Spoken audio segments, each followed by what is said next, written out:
All right, you're listening to Red Pill 78. I am the corruption detector, and this is your Red Pill News Friday night live stream.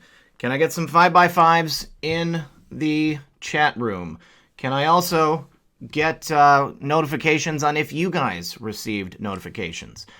It looks to me like it's going out.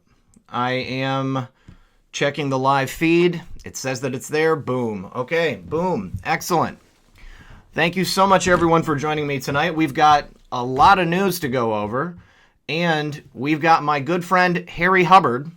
He is a rebel archaeologist and a good friend of mine from way back in the day. Harry was involved in this awesome thing called the Illinois Caves, and that's what I made this card for. Okay, awesome. So the Illinois Caves is this mysterious place in southern Illinois in an area, region known as Little Egypt. Or maybe something else, I don't know. But it has overtones of, oh, sweet, we got lots of people showing up now, guys. I am going to have to turn on the slow mode on the chat. James Blank, thank you so much. Sorry about that, buddy. YouTube was playing games. Hang on, let me just throw on the slow chat so it's not so fast. Here we go. There we go. Pop out that again. And info and settings, ingestion settings. Okay. Let's see, advanced. There we go. Enable. We'll put it on every 25 seconds, guys. That should be enough so that it doesn't go too fast to burn my eyes out. All right, so as I was saying, we have, hey, Brock. We have my good friend Harry Hubbard here in the night. You got the notification. That's great. The bell works. That is so awesome. So my good friend Harry Hubbard is going to be joining us tonight. And he is from Illinois. He was involved with this this archaeological site, these caves that had all of these cool things. Slow mode is only at 25 seconds, buddy. All right. This is just so that I can see the chat as it goes by. Otherwise, I would not be able to. Those are gold coins. Okay. We'll get into the Illinois Caves mystery in a few minutes. We just have to first talk about some one piece of news before we move on, and then bring in my special guest. So this is actually a catch from my buddy Methods on Twitter. So Matthew Whitaker was being questioned today.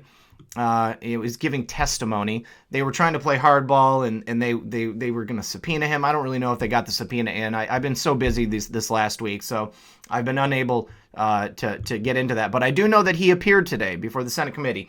Now listen to him. Listen to this guy. The brass cojones on this guy. Your capacity as acting attorney general, have you ever been asked to approve any request or action to be taken by the special counsel? Mr. Chairman, I see that your 5 minutes is up, and so I'm here voluntarily. We have agreed to 5-minute rounds, and the committee. I think that's a fine place to end the 5-minute rule. The committee will come to order. I will. I love Matthew Whitaker. He is amazing. Amazing. Now, I had to work all day today, so I did not even get to see any of this. I'm really bummed out about it. But hopefully, there's going to be some nuggets we're going to learn in this article from the Gateway Pundit. This is gold. Whitaker mocks Nadler at recess break. I get 5 minutes for lunch. We've got more video. Acting Attorney General Matt Whitaker appeared before the Democrat-led House Judiciary Committee for a hearing Friday morning. Diana Davenport, thank you for that super chat. Whitaker trolled Chairman Jerry Nadler right away when he warned the Democrat that his 5 minutes is up. Acting Attorney General Matthew Whitaker was mocking the idiot Democrats on the Judiciary Committee the entire morning and afternoon. At one point, Jerry Nadler called for a 5-minute recess, to which Whitaker replied, "I get 5 minutes for lunch? Epic." Okay, here's some more video of it. Let's check it. That's right. Twitter doesn't like it when I do that. There we go. A number of people. The committee will stand in recess for 5 minutes.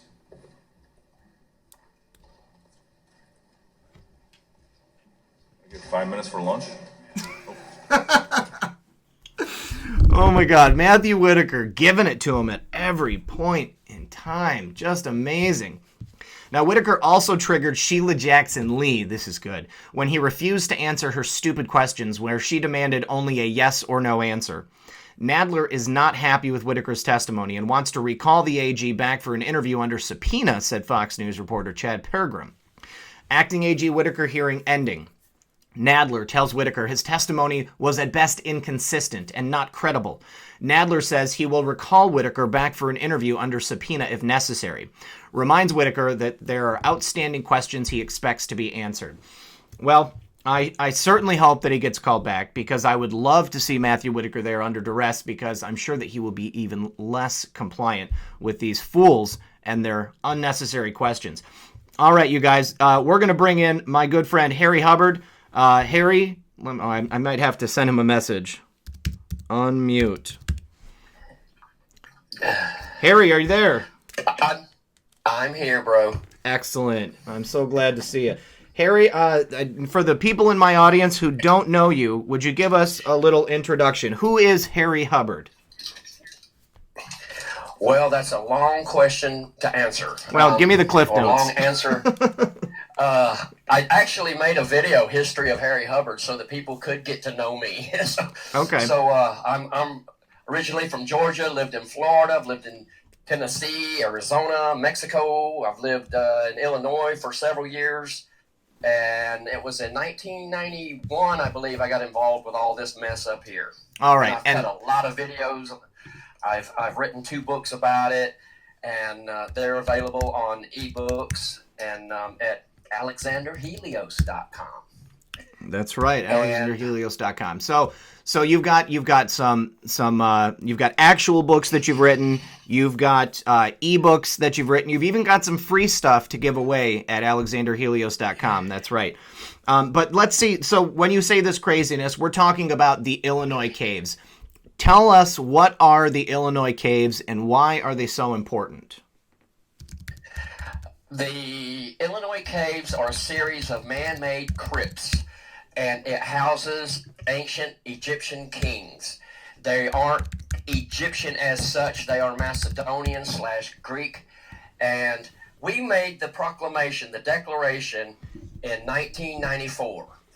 And since then, there have been 18, count them, 18 pseudo news stories of people who have found or claim that they have found Alexander the Great and Queen of Queens Cleopatra. Okay, so these are important because they're potentially the resting places of Alexander the Great and Queen Cleopatra. So that's important because they've never been located before. The entire Ptolemaic dynasty, all of them, all of her ancestors. See, people don't realize that Alexander the Great's half-brother was Cleopatra VII, her great grandfather. Okay. And they don't understand the connection between Alexander the Great and Cleopatra, but it's there in the history books, and everybody that knows history knows it. Okay, so the idea is that they were forced out of the Mediterranean, right? And then they made their way across the Atlantic to the shores of ancient America. Yes, we're saying not just a subtle reaction. We're talking 50,000 people. Right. So they came here. They made their way across, from the East Coast down into southern Illinois. Now, how would they have gotten from the Atlantic down into southern Illinois? They, in all of their maps, their map stones, they came up the Mississippi, up the Ohio, up the Big Wabash, up the Little Wabash, then up the Skillet Fork, then up the Lick Branch. Okay, so and the map stones that you're talking about, these are stones that were actually found in this cave, this crypt system. Correct. Okay. Now, I've got up on my screen some artifacts here that were taken from this crypt. Now, it's a variety of stones. There's an axe head that's on the screen right now. There's another axe head, another axe head. Now, the what's so special about these stones, and what makes you believe that they are from the Ptolemaic dynasty? Like, what's on them? You know, what's the history of them? Their names, you can start there. Their names in different languages. I can't see what you actually have online because I have to really watch my bandwidth so that you can hear me and Right. so that we can communicate. But I just put up a 10, I've got one more volume to go, a 10-volume series of Egyptian artifacts from this tomb, just specifically Egyptian. And I lost 40 subscribers right after I put it online. So I would think that, people might, I don't know if my coin subbers, I do a lot of history, I do ancient coins, I do all kinds of stuff. I show old coins, old books, old artifacts, and I've been shadow banned for years. Right. So on these artifacts, you've got like Etruscan, you've got Egyptian, you've got Greek, you've got Latin. What other languages are on there? Punic, which is the language of the Phoenicians, for those people that don't know. There's Numidian, there's a little Demotic, there's, like I said, Greek, and it's just a hodgepodge. You may have a Greek god written with Latin characters, and the script is written out in Egyptian hieroglyph. It's just all over the place. So, but essentially, it's a hodgepodge of all of these ancient languages from the Mediterranean region. And, to know about them, like to be, if you were a modern person and you were going to be creating fake artifacts, one of the things that always struck me about this and why I find it so compelling is because, if you were going to be, like just a normal person in today's age and you're going to be making, an ancient language, putting it on something, trying to make it look like it was, ancient, but it's actually modern, then, you would be getting your information from like a modern day history book, and it would probably be just like, you would either choose like Greek or Latin, but Etruscan, that's like a completely dead language. Like nobody really knows Etruscan, right?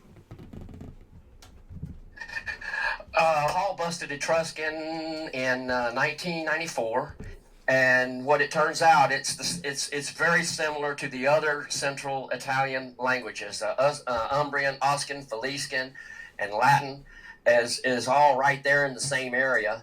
And Etruscan is just a predecessor to Latin. A lot of the same root stems. We cover that in our video, Etruscan Volume 1. Mm-hmm.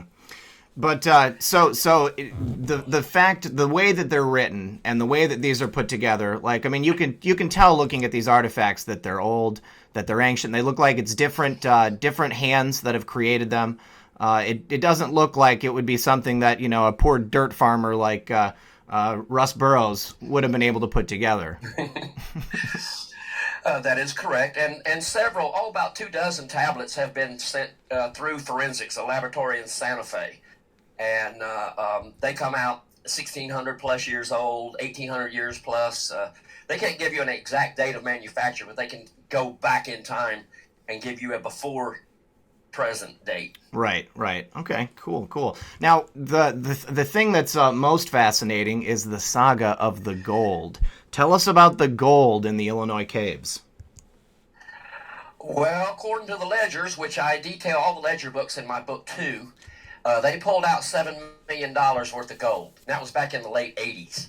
Wow. And they stuffed it all into a Swiss bank account. And then two of the guys died, and you had to have signatures of all three. So trying to move on that to find out what happened to all the money that they made off of the gold sales. But there were two congressmen from Indiana that were in on it. It's just, the whole story is just flabbergasting. I mean, just the paper trail is unbelievable. So when you say ledgers, like one of the people that took this gold out of the cave, they like kept detailed records of their thievery? Yes, they did. A very meticulous dates, weights, current market value, price on bullion. Yeah. Wow. All right. So, well, tell us what you're working on now, Harry, besides making videos. Well, I'm still completing. I'm going to be adding up the last of volume 10 this evening, and it's going to show Julius Caesar and Arxantris. Alexander the Great's Egyptian name was Arxantris.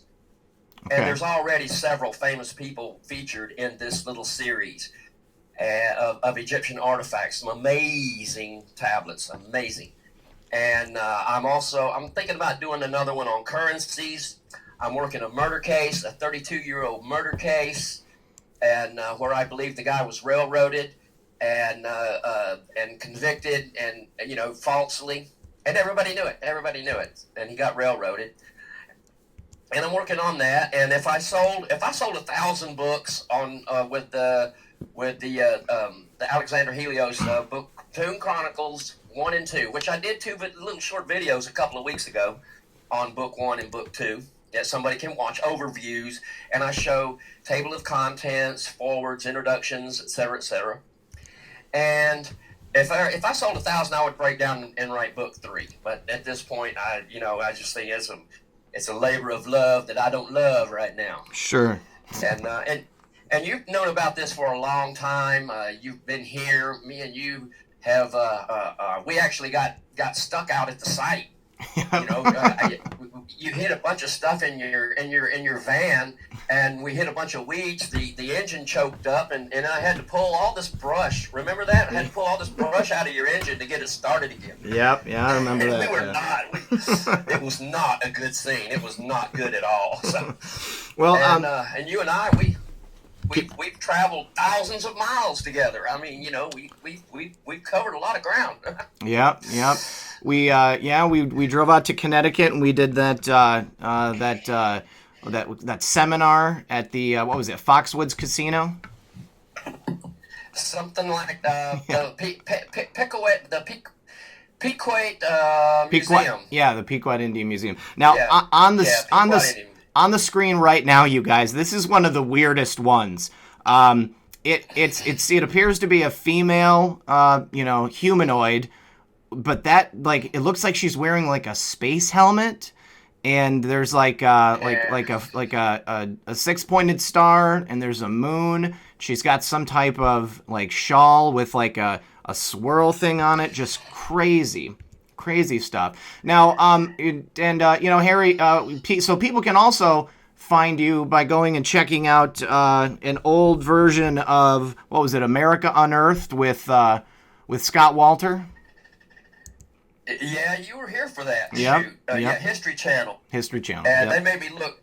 They did a hatchet job on me, which I wasn't real happy about. But hey, at least I was on History Channel. And for everybody who's big fans of History Channel, you cannot believe anything that you see on History Channel. You just can't. They fabricate things. They plant things. They make up things. They want to sell advertising. They don't give a flip about telling the truth. Right. I'm just going to go ahead and tell you. All right. But yeah.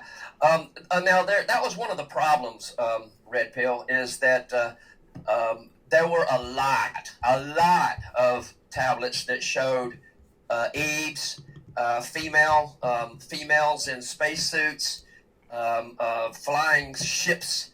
I did a whole video on it called "Aliens from the Lost Tomb," reptilians, and the scholars they just threw mud at me and Paul. They just didn't want to have no part of that at all.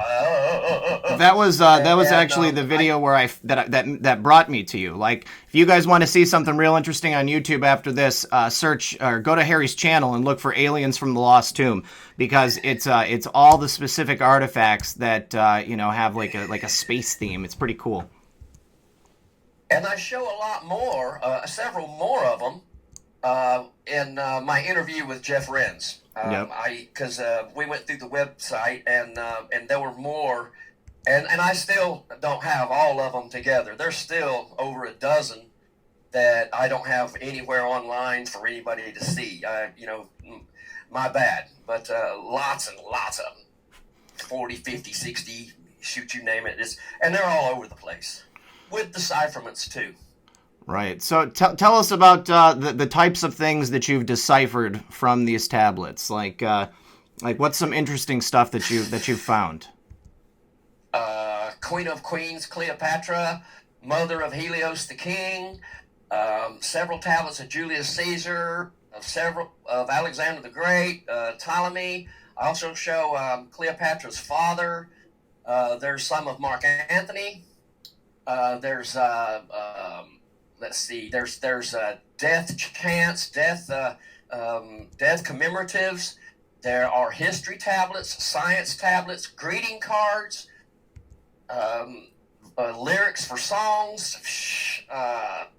Egyptian hieroglyph tablets of praise and joy, and our exalted ruler, and that's how people talked back then. I mean, that's how these kings were. They would say, I am the greatest, I am the most beautiful, my people love me, my father was great, the gods have blessed me, my great-grandfather was wonderful, he killed his enemy, da-da-da-da-da-da.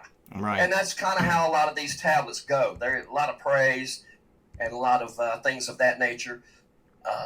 And just absolutely fascinating. I mean, fascinating to me. Ancient languages are either the most fascinating thing you could ever see or learn about, or the most boring thing I've seen. There's no middle of the road when it comes to ancient languages and ancient history. You're either into it or you're not. Right.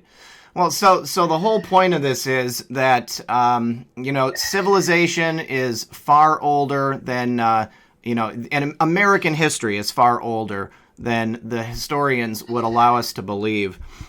So I mean, I know that up north in northern Michigan, there is copper mines. There's ancient copper mines all over the place, which prove that and the copper that was found in bronze in the Mediterranean is proven to be from these ancient copper mines in northern Michigan.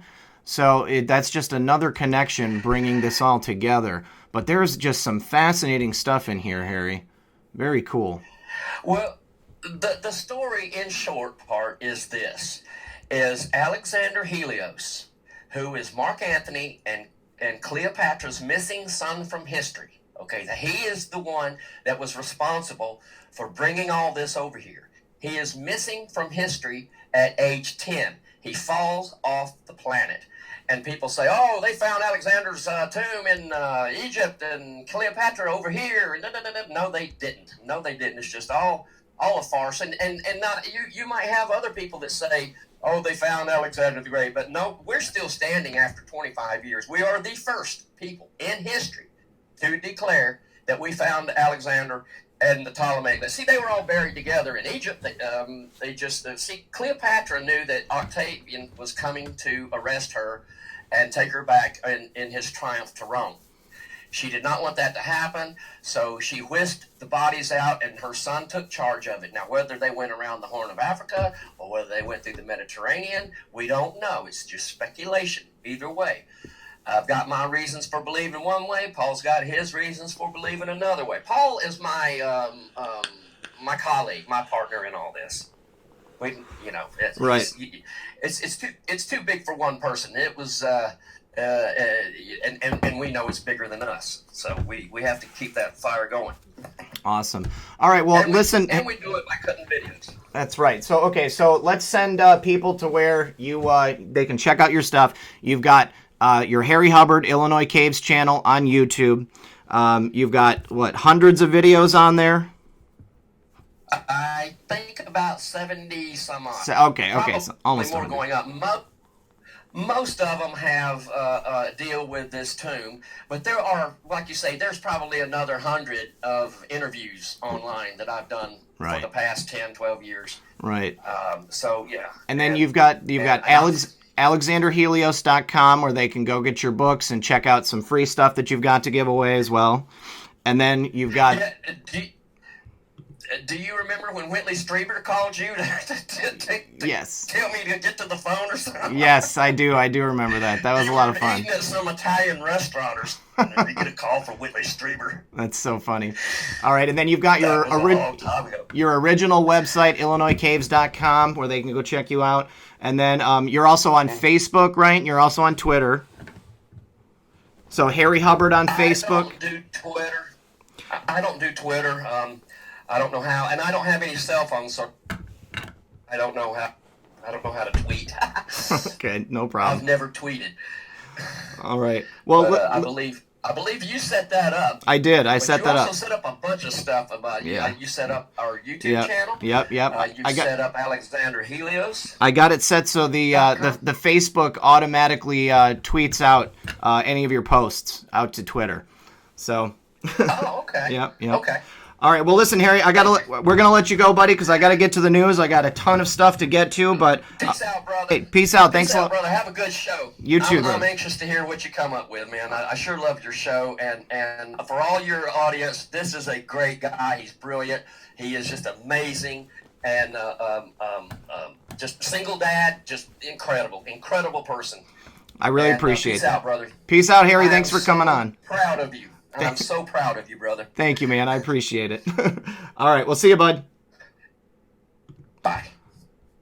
Okay, guys. Now I need to turn off my Discord so that nobody else pops in there. All right, sweet. So, yeah, Harry Hubbard is a good friend of mine. He's got some amazing research out there. I think that it'll be well worth the time if you guys wanted to go check him out. But again, that's IllinoisCaves.com, AlexanderHelios.com. You can search for Harry Hubbard and the Illinois Caves on Facebook. He does have a Twitter. Like he said, I set it up for him. I was helping him out.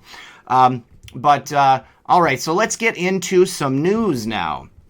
President Trump. Oh, you know what? Before I do that, I need to thank a couple people.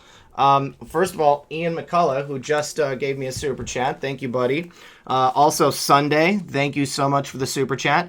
Eminem, big thank you for that super chat. Isabella Kennedy, thank you very much for that super chat. Pagan Patriot, twice. Thank you so much for that super chat. And did I say Susie Q? Because I meant to. Let's go back and see if they had any questions. I just saw them pop up. Hopefully it wasn't too long ago. There we go. Hit the thumbs up, Pagan Patriot. That's great. Great advice for everybody. If you could please hit that thumbs up and send this out there. And it looks like, hold on. I can actually look over here on another screen. Nope, actually, they're too far gone, you guys. Hey, I do apologize if anybody had a question that was in a super chat. A couple of them went by real fast and I missed them. But if you can get that in there and I can see your name, then I will do my best to read your question again. So anybody that left a super chat, make sure that you send a question through again if you did. And if everybody would please be so kind as to hit that like button, share that. If you have not already, go ahead and subscribe. Is that Craig Mason? Hey, Craig Mason. You guys, Craig Mason's Reasonable Conversation channel is a wonderful channel as well as my friend Patriot Camp 17. Check those guys out. So let's take a look at this. President Trump calls out Adam Schiff over his secret meeting with Glenn Simpson in Aspen. Can you believe that? B Strut, thank you for the super chat. B Strut says, keep up the great work, my friend, or good work. Thank you very much for saying so.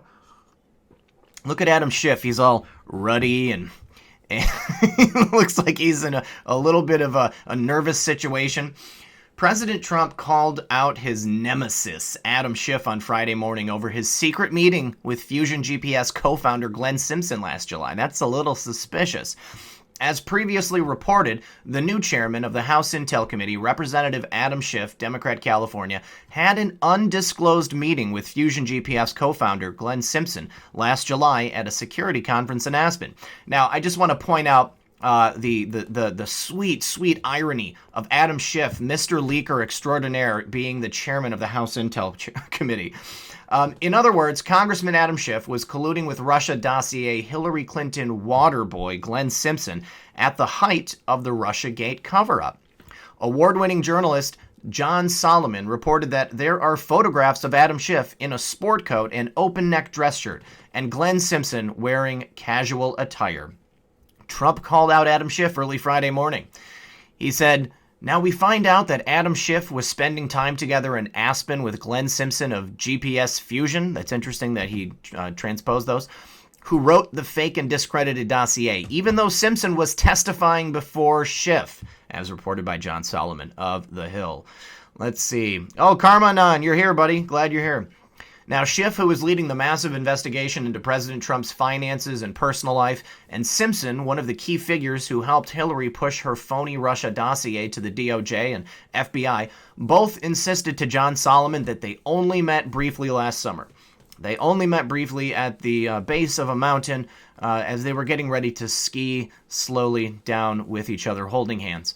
Under House Committee rules, there is nothing illegal about Schiff's meeting with Glenn Simpson. However, Schiff hit Devin Nunes with an ethics investigation last year for much less. Schiff hit Nunes with an 8-month-long investigation for meeting with a source outside of the committee, calling it a dead-of-night excursion because the committee was not informed. John Solomon taunted Schiff on Thursday and asked, did Adam Schiff's attack on Devin Nunes boomerang? I think that it might have. On Thursday, Senate Intel Chairman Richard Burr, Republican North Carolina, told CBS that after over 2 years of investigation, there is no evidence, zero evidence, Trump's campaign colluded with the Russians. Burr's remarks to CBS come as House Intel Chairman Adam Schiff launched a massive investigation into President Trump's finances and personal life. Trump has had it with endless investigations into his campaign, inauguration, finances, and personal life, and unleashed on his Twitter account Thursday, calling it presidential harassment. That's right. Bill S., thank you for that super chat, sir. I appreciate that. Now, I actually had an article about Devin Nunes calling him out, too. All right, well, you know what? I think we're going to get into the choppers in Los Angeles, you guys. This is really, really cool.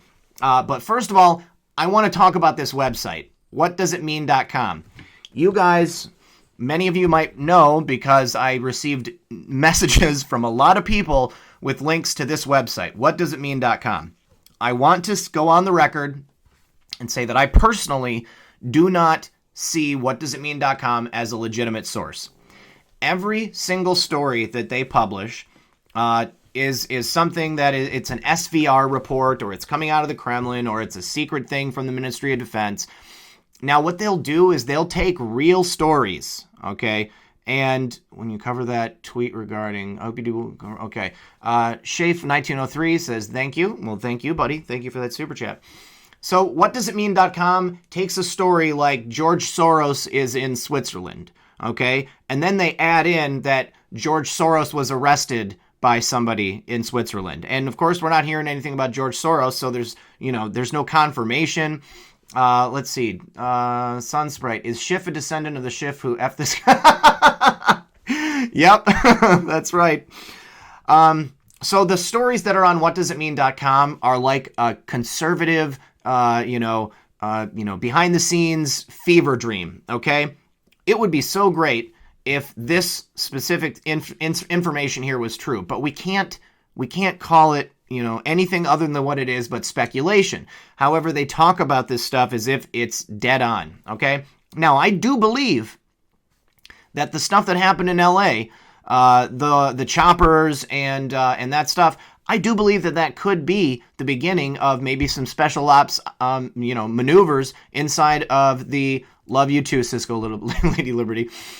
They could be operations where they're actually pulling people out. We're going to take a look at that stuff. But I'm just saying, be careful when you're on whatdoesitmean.com. I don't even go to whatdoesitmean.com. And they put out stuff that I have seen discredited as completely fake in the past. So just be careful of, who you're listening to. All right. So like I said yesterday on Twitter, I've been waiting all week to cover this with you guys tonight. I'm showing that I have 1,111 people in the chat right now. So make a wish. Oh, it went up to 1,140. Yes, it's a tabloid, Kelly Adams. It's a tabloid. All right. So I've been hearing that this was extraction exercises too. A very good friend of mine, guy in California, he told me some stuff, and I've got to go get my phone, you guys. It's charging. It was died like right before I was doing this. But let's take a look at this thread from 316 Exposure. Okay, this is actual footage from the missions. Yes, Muffin is right here in my lap, you guys, and she wants me to get her a rawhide or something. But hold on, let's watch this. Here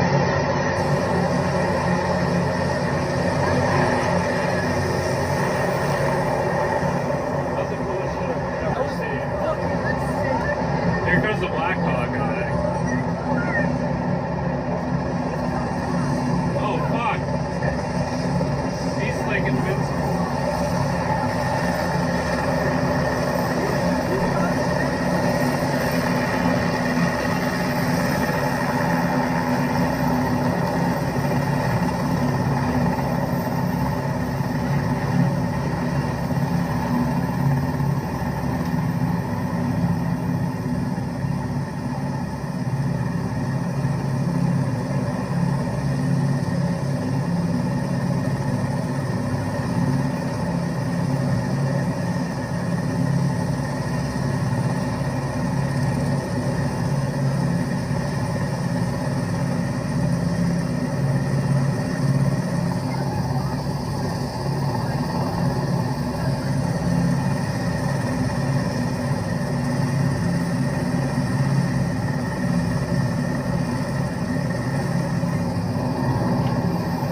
right, now you can... Oh, gosh, I got a bunch of people to say thank you to, you guys.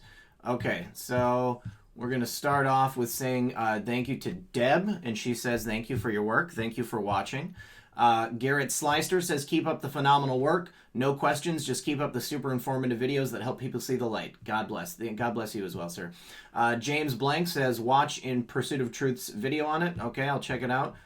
And then Michelle, my POV, says Michelle in Oklahoma is in the house.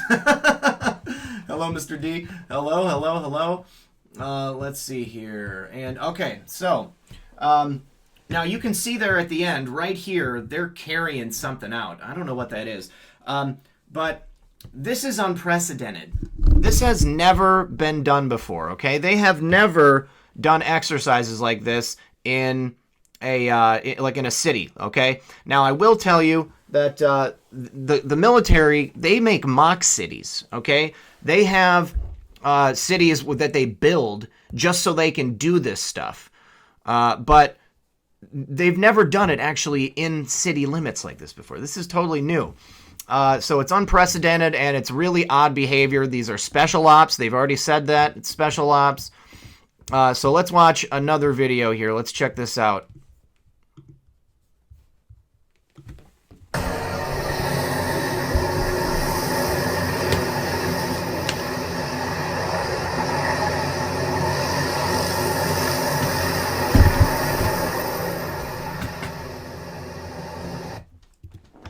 So all over the city. All over the city. Do we have any former military people here in the audience that can comment on the likelihood of these exercises taking place in a populated city zone like this? Los Angeles, what do we know about Los Angeles, you guys? We know that Los Angeles is the center of this whole operation. You've got Disinfo Center, you've got the trafficking going on, you've got the routes going down to Mexico for the drugs and all that. So let's take a look at this video.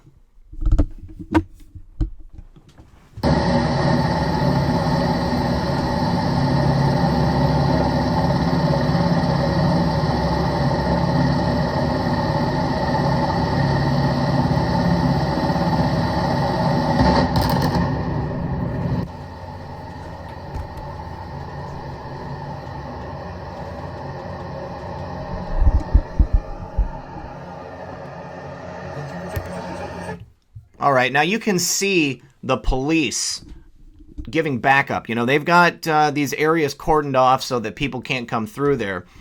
And there was a loud boom, okay? Like, if this was just an exercise, you know, would they actually be like, you know, like blowing explosives in a populated area? I mean, they would definitely need to pop some explosives off if they were, you know, needing to breach a door so that they could go in. Now, these are admittedly special ops guys, okay?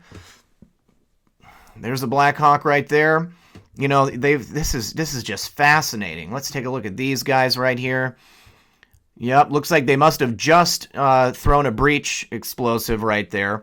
I know. I really wish that there was somebody actually in Los Angeles.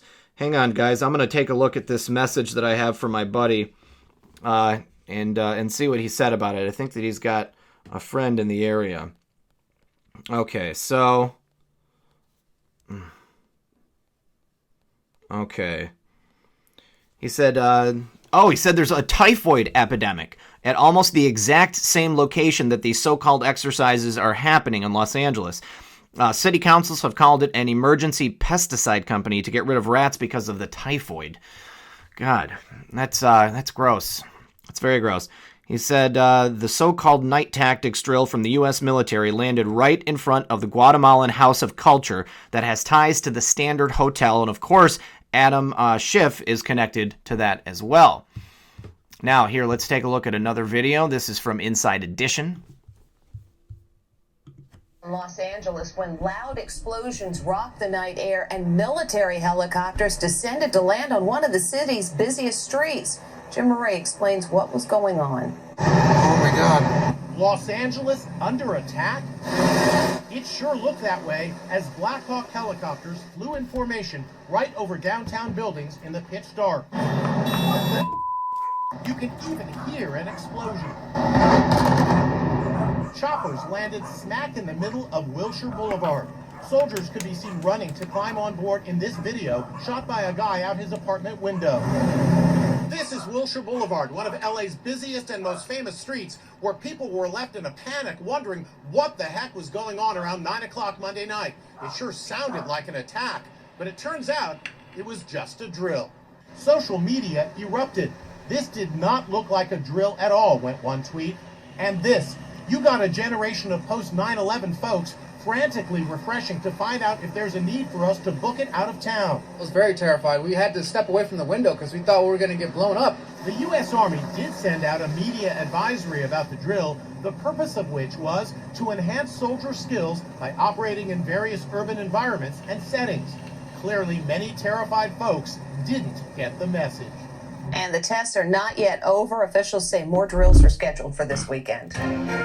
So this has been going on all week. I need to give some thanks here. Looks like SM, watch dash cam video of plane burning in midair. Google real quick. Oh, wow. And then Michelle, my POV, says check out SPEC OPS thread on Twitter. Okay, we'll do all that. Hang on, you guys. Let me write this down because these chats are going to go by. So we got to search for dash cam plane burning. Okay. And we'll also look for SPEC OPS thread. Okay, on Twitter. All right. Thank you very much for those super chats, both of you. And okay, all right. So yeah, this doesn't look like a training to me. This is pretty crazy here. Okay, so here's another video from Fox 2 in Los Angeles. Then military choppers swarm in. It's actually all part of a week of Special Forces training for Army pilots across Southern California. CBS 2's Chris Holmstrom is live in Long Beach with more on tonight's big exercise. Chris. Jeff, these military choppers have been flying in and out of this area for the past hour. We've also heard several explosions. In fact, I just heard one just a couple of minutes ago, and it's almost like a scene out of a war movie. Loud explosions as Army choppers land near this Port of Long Beach building. Two smaller ones and a Black Hawk. All three in and out in a matter of moments. While details of the military drills are kept secret, we know the soldiers will enter the building where they will work out different scenarios. LAPD also out here providing security, but we wanted to know why. Why is the Army doing these trainings in the LA area? Army really appreciates being able to come into this urban environment and put some of their practices to test in environments that they've never run through before. It's the third day of military drills. This video shows low-flying choppers and loud explosions in downtown LA. There was also a training session inside one of these buildings. As you can imagine, these military exercises are catching a lot of people off guard. But the military wants people to know they could hear sounds of aircraft and weapon simulation. And these training sessions are expected to last throughout the week. Reporting live from Long Beach, I'm Chris Holmstrom, CBS 2 News. All right, so Guy was telling me also that it looked like that first video that we saw, it looked like they were carrying something out. He said that someone in the area reported that it looked like a box, like maybe a possible computer tower. Okay, so perhaps in that Guatemalan, building that it was like an art museum or something. So again, connected to art, we know that art is a huge way for these people to funnel cash and to wash it, launder it, essentially. But perhaps there was a server that was set up there that was running stuff. The news never tells us the truth. That's right. Except for Red Pill 78 News. All right, so now this is pretty cool. This is footage from a news chopper that was there at the time. Let's check that out. Impressive showing by the U.S. Army Night Stalkers. We'll go ahead and get right to the video a little bit earlier tonight. Downtown L.A., it was a scene out of an action movie. Got to tell you, it was loud. They were flying very low. And again, an impressive show by the 160th Special Operations Aviation Regiment as they conducted military exercise through downtown L.A., up the 110 freeway, around the convention center. A handful of Hughes 500 helicopters landing in a parking lot. Dozens of military personnel loading up on there. Also a Black Hawk taking off from downtown, heading over to Dodger Stadium. All very exciting and all part of a week-long exercise. Tonight was day 2. They are going all the way through Friday for some very spectacular war games taking place in downtown. All right, so Guy was telling me that it was 4 MH-60 helicopters, part of a special operations SEAL team. This was a special op, 4 M6 Little Birds, 10th SOAR out of SEAL Team 6 and Delta Force, Joint Special Operations Command Center, classified missions. They run all around the world. Let's see. So yeah, apparently SWAT teams would not have this type of equipment. Now, hold on. I just want to make sure there wasn't anything that I missed in the text here. Eminem says, "Oh, God bless you and all the Patriots. Time is 13:48 Saturday. Love your channel big time. Can't wait. Can't stay. Got to go to work. Have a great show." Thank you so much for that super chat. That's amazing. I really appreciate that. And I'm sorry to see you go, but don't forget, I will be back here tomorrow at 9 p.m. because we've got tons of news to go over. Okay, so continuing on here with some more videos. All right, so this right here is, I believe this is from a Before It's News story.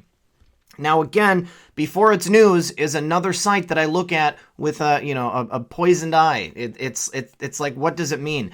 Before It's News has been a website that for years has put things out which has a mixture of truth and a mixture of just, fever dream stuff that we wish was happening. So let's take a look at this. Gives a whole new perspective on Watch California. Yes, it does, Methods. Hey, you guys, Methods is in the chat. That's amazing. All right, so this report says, a mainly redacted of special importance U.S. Special Operations Forces have begun high-profile arrest operations in Los Angeles, California. Notes that this urban combat operation has begun within hours after a known Clowns in America deep cover pilot went down. That was Antonio Pastini, that guy we've been talking about for this week. So people were saying that it looked like he was shot out of the sky. Now, he was in the clouds apparently when that was coming down. So we don't know for certain. I would love it if there was some footage of that. But again, this is coming from what it says is an SVR intelligence analyst. Anytime I see something that says SVR or a report from the Kremlin, that's immediately from what does it mean. But witnesses, now this is credible because it's a witness, witnesses say they saw the plane appear to explode in the air and pieces fall to the neighborhood below. Others said they heard some kind of high-pitched sound before the plane crashed. No distress call was made. He had climbed to 7,800 feet before the crash. And as I said, Tony Pastini, he may not have had, a legit name, but he was a credible pilot. He knew what he was doing. He knew how to fly. He had his license. He knew what he was doing. Guy says, I was 10 miles away. They were in biohazard uniforms. Guy, you're talking about the operation there in Los Angeles? That's pretty sweet. Okay, so this 316 Exposure said they were attempting to identify. Oh, these are posts from Tony Pastini's Facebook. This is great. Okay, so Tony, this is one of his last posts. No need for any response. Facebook takes your time away. Posts and comments are usually BS. I am signing off and deleting my account as of this post. My friends can messenger me, text me, or call me. If that is too difficult, you are never my friend to start with. This is the last post, and last time I will open Facebook. Well, he made another... No, this is before that. Okay. He says, throughout life, I have heard to look for the light at the end of the tunnel. I was wondering why we let ourselves get into the tunnel in the first place. So, Tony Pastini was in a dark place, so I think it's pretty possible that he was involved in some very dark stuff, and, maybe he was trying to get away from it. How far away is far, far away? Okay. He says, to all the people I know who may give an SHIT, all none of them. I finally have a real day off. I am an Elko laying in bed and will be watching TV and playing on Facebook making stupid remarks. Eat your heart out and go to work. So Tony Pastini, Baby Love says, my hubby says these are real exercises and don't give much notice so people don't disrupt their exercise. Okay. Let's see here. So this is that MilSpec Ops thread right here that somebody actually told me to check out. So let's go ahead and take a look at that. Operators operating operationally. I spent today looking into the military op training and the building they breached. I will begin by saying I believe the Army is pushing disinformation with regard to the training, quote unquote. What we discovered, the buildings are owned by a single owner. Wow. The operators were likely Army Delta Force, 5th FG Green Berets, piloted by 160th Night Stalkers. Note, in the video, 4 little birds equals 12 D-boys exiting, 2 bird H60, 8 D-boys, and 1 HVT center, front, 3rd bird. Okay, so this is the one that we saw at the beginning where it shows them looking like they're carrying maybe that tower. They've definitely got something that, a couple of those guys are holding onto the corner of like a drop cloth or, a tarp or something like that, and they're carrying it out. So these are the actual choppers here in the light of day. Pretty impressive. Pretty impressive. Here are some of those operators. And remember what our favorite Anon has said, operators have died. All right, these guys are playing for keeps. All right, and there it is. That's what's being carried out. HVT. High value target. Oh, that's what it means. High value target, guys. What do you think? What do you think? Do you think that's, it's a little blurry, but that could be a person, like bound and gagged, hogtied, and being carried out in maybe a body bag or something like that. Maybe they throw them in, some type of large gym bag. Videos from the rooftop of an adjacent hotel. Buildings are owned by Thomas V. Gilardi. Most recent leaser is an Eduardo G. Sanchez, Guatemalan House of Culture. Both are attorneys. Building is likely vacant as there are plans in place to demo it. Matt Geo says, we've been on a road trip since yesterday, but enjoying the show while driving. Can't miss it. Mateo and Mario, Venezuela. Oh, hey, that's right. Matt Geo and Mario. You guys, I'm glad that you're here. Glad that you're back, and I hope you are enjoying that show. All right, so this is the building that we saw them carrying that out of. Let's see. So this is the guy, the Guatemalan House of Culture. The official information for the person who owns that building. Here is where it gets interesting. Both attorneys, the guy who owns the building and the guy who registered the Guatemalan House of Culture, both attorneys have an extensive array of investments. Law firms, pharmaceuticals, casinos, labs, and cold storage. What doesn't come up are the ACFT charter or the Guatemalan House of Culture on their list of investments. Well, that means they're trying to hide it. There it is right there as a Google map view. So they have a diversified portfolio, but they do not have any record of their ownership of these things that you can easily find.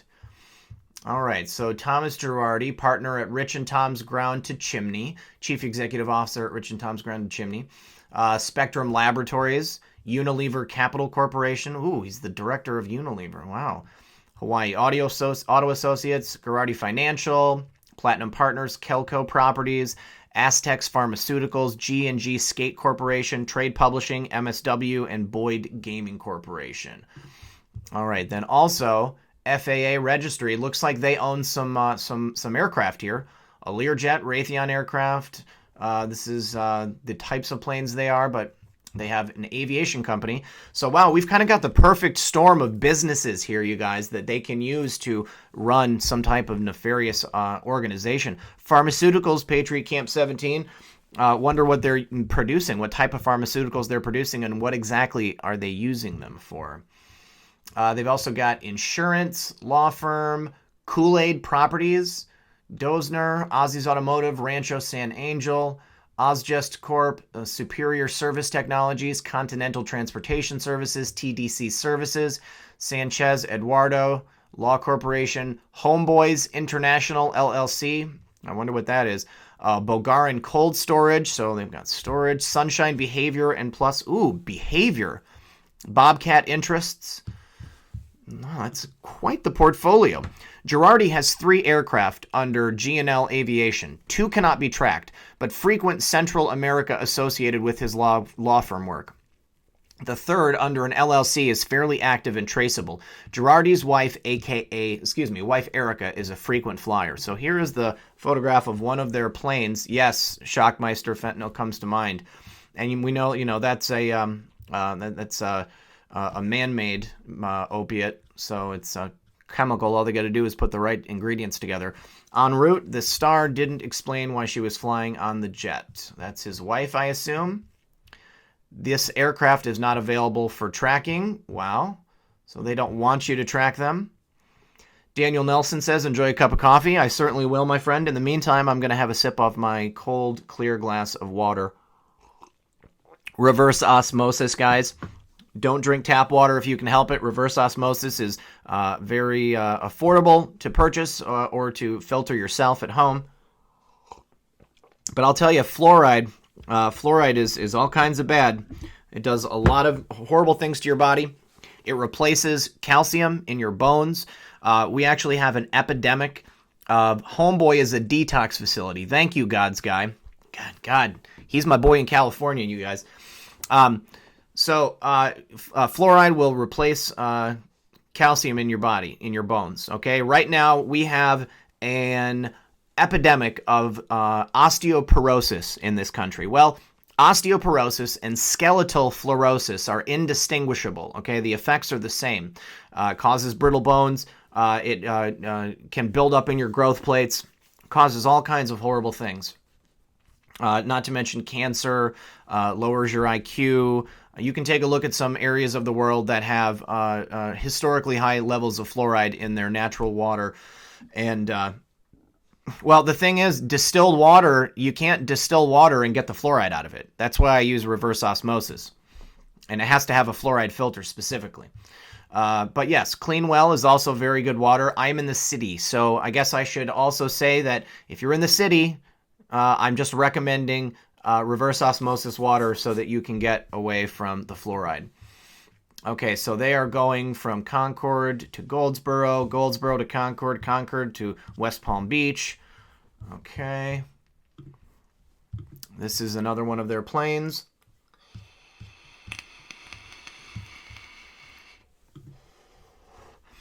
Girardi Investments have been suspected of being connected to human trafficking, MKUltra, organ harvesting, genetic modification, cloning, etc. He also has very close ties with the Clintons and Claire Bronfman. Look at that. It's all coming full circle, guys. Michelle, my POV, says the deeper you go into the two lawyers and owners, you will, as usual, get to child trafficking. That's right. Not surprised, especially since they're also connected to the Clintons and the Bronfmans. Okay, so let's see what this says right here. So these are the connections between their properties. There is this awesome application called the Brain that will tie things together in like a web map that you can like visualize and like turn around. It's pretty awesome. That would be neat to see this stuff in there.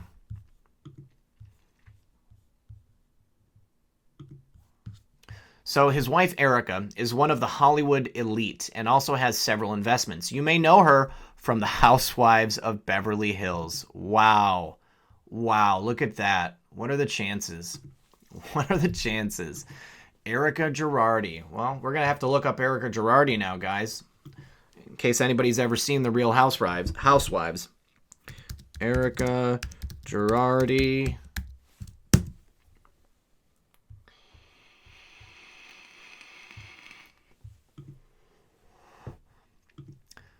I've never seen her before, but she looks like an MKUltra mind puppet to me. So Girardi seems to have been having cash flow problems, maybe from assets being frozen. We're going to touch on that here in a moment, too. He also has indictments against him, as well as an action that may have him disbarred. He was hit with a $15 million lawsuit for unpaid loans. Let's take a look. The Daily Mail is a crazy newspaper. Real Housewives of Beverly Hills star Erica Jane's husband hit with $15 million lawsuit for unpaid loans as he denies allegations he was funding lavish lifestyle. Well, he's got to be like 40 years older than her. I'm sure he was funding a lavish lifestyle. Let's see. The lawsuit contends that the Law Finance Group lent the money to Girardi back in 2015 and claims Girardi was in breach by failing to make a single payment. Yep. Yeah, that's an MKUltra job if I've ever seen one. Look at that. He's got like a fistful of 20s. She's like, Daddy, I need some new shoes. All right. So the leaser of the building in question also has his fair share of suspect investments. Note the Kool-Aid Properties LLC and the numerous Hispanic connections, possible cartel ties. Wow.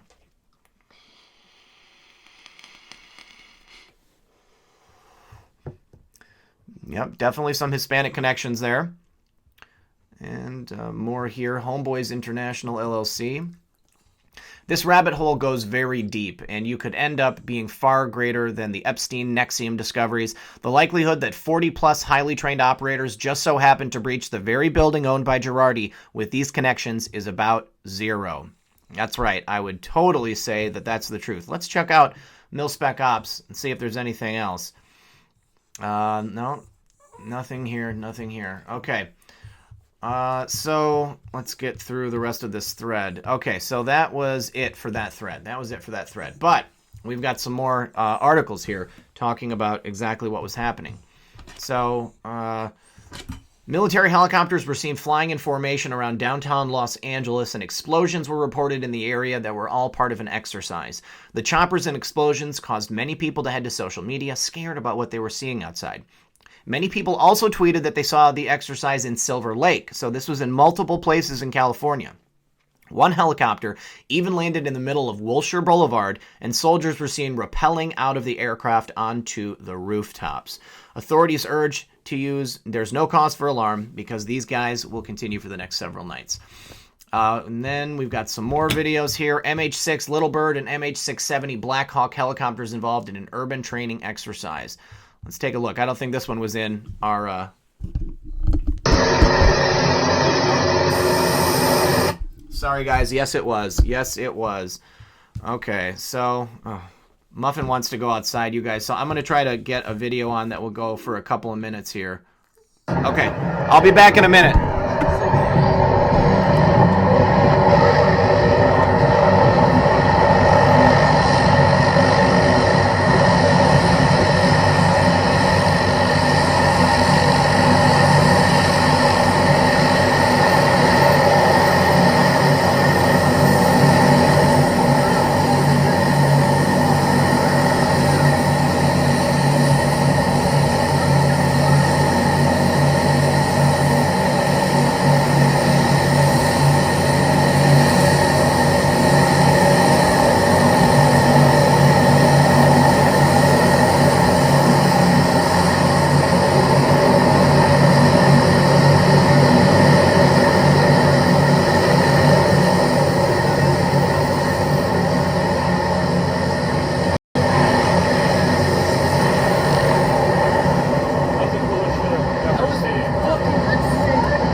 Guys, I'm back, and I got a whole bag of rawhides to give the dogs when they come in.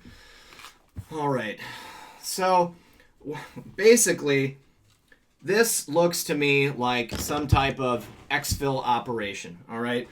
We've got all of these helicopters, all of these special operations people. If they wanted to train, as I said, they have places where they can go ahead and train. Yes, Muffin is a beagle. You know, surprisingly, she doesn't bark that much unless she wants something. I've kind of trained her to be quiet during the broadcasts. So I've also got Chi-Chi here, you guys. Come here, buddy. Come here. Chi-Chi is a Chihuahua, and he's such a good dog.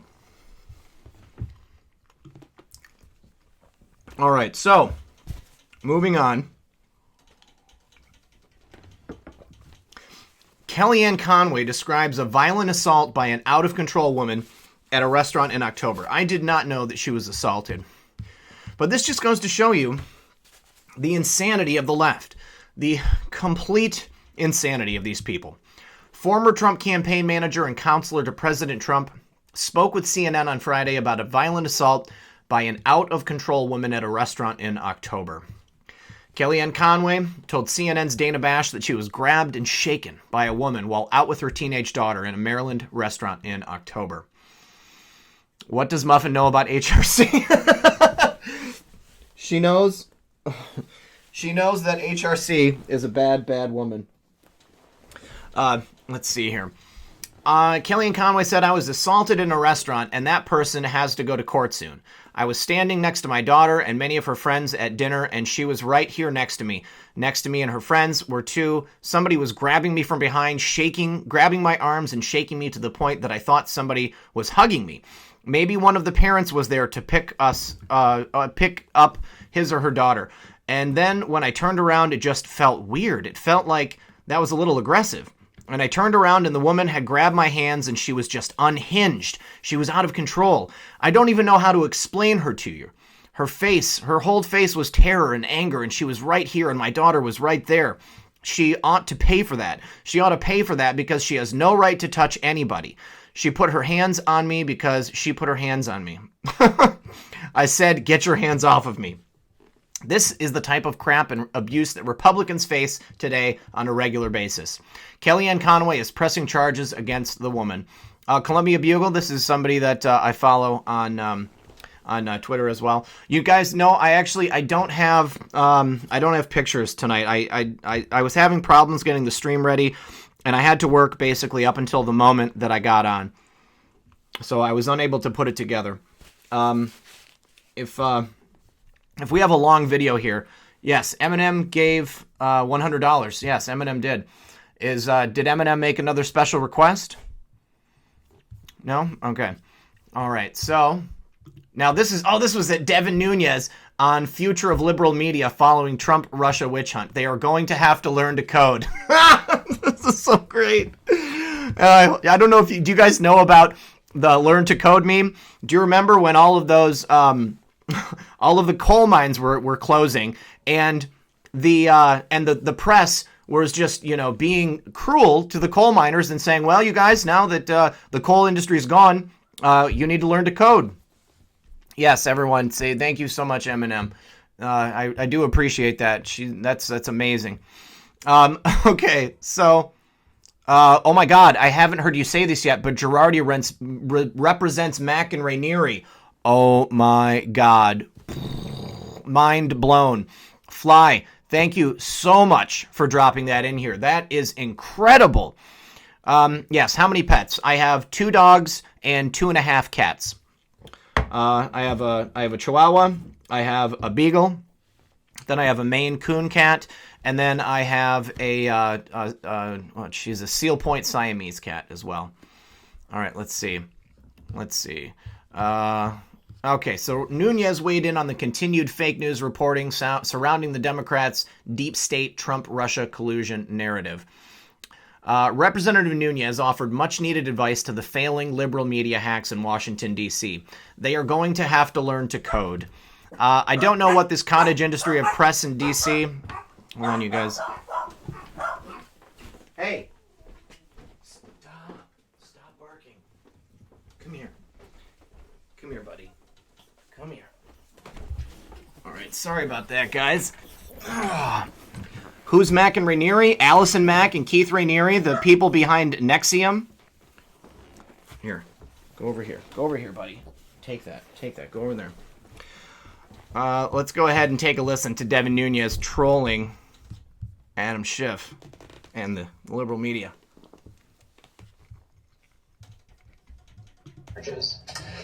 Charges. Well, it was not a surprise it was reopening the Russia investigation. But this is clearly an investigation, again, without a crime. We've looked for 2 years, didn't find anything at all. And what was amazing the other day is we haven't seen the press people around that much, because there's been a whole cottage industry of press people that are in the Capitol now, right? So for the first time, we show up to our business meeting just to organize, and there must have been 15 cameras down there and 30 press people, and I'm thinking, what in the world are these people doing here? Well, we found out because he announced at the business meeting that he was reopening the Russia investigation. I don't know what these people are going to do, this cottage industry of press people. They're going to have to go learn code or something. Oh my God. And so the press is up in arms. They had Twitter deleting accounts for people, okay, shutting them down because they were telling the press to learn to code. Well, you know what? Turnabout's fair play, guys. You know, if you're getting fired because your funding is drying up from the clowns your work is not selling, you're irrelevant, then I'm sorry, but you're going to have to learn to code. Gonna have to learn to code. It's not that hard. Start with Python, move on to Java. You can do it. Okay. This is huge news, too. More news about the press. From The Hill, former New York Times editor Jill Abramson has been accused of plagiarism. New York Times, not surprised. Well, former New York Times executive editor Jill Abramson said Wednesday that she is standing by her work amid allegations that she plagiarized material for her new book, Merchants of Truth. Vice News correspondent Michael Moynihan posted a series of tweets early Wednesday comparing parts of Abramson's book, which assesses the state of the news industry, to works published elsewhere in recent years. He tweeted that the chapters about Vice were clotted with mistakes, adding that he discovered the book contained plagiarized passages while he was trying to confirm certain claims. Moynihan posted a series of 6 photos where Abramson's book appeared to have lifted materials from The New Yorker, the Columbia Journalism Review, and a piece in Time Out magazine. He says this passage on former Vice News editor Jason Mojica is lifted from a 2010 Time Out piece with small modifications. Brown Eyes Rule says everyone should know who Allison Mack is by now, involved in sex trafficking. That's right. So we're going to go over this one more time, guys. Allison Mack was a former actress. She starred on the WB's Smallville, or maybe it was CW back then. She was on Smallville, and after she left Smallville, she met up with a guy named Keith Raniere. Keith Raniere is this narcissistic megalomaniac, cult leader. Keith Raniere started this cult called NXIVM. It's heavily tied to large Democrats like Hillary Clinton, Eric Schneiderman, Anthony Weiner, Huma Abedin, obviously, and even a certain restaurant owner in Washington, D.C. His restaurant starts with a C and ends with the T, and it's like an asteroid, but it's not. So Mack and Raniere are the ringleaders of this cult, and they've been arrested and charged with trafficking, imprisonment. They would burn or brand their initials into recruits of this cult. Raniere would have the he could do whatever he wanted with these women if they were in there. But most importantly, they would traffic children, okay? That's the thing. All right, and he tried to get away down to Mexico. Now, I've reported on this a couple of times. It's also connected to the Mexican government, who supposedly was the administration before the last administration, and they were given this last administration is the one who was given $100 million by El Chapo, but it's important. If you guys don't know about it, then we're gonna have to look into that here in a future broadcast. I actually have a video on my channel that has a whole bunch of stuff about NXIVM and Allison Mack in it.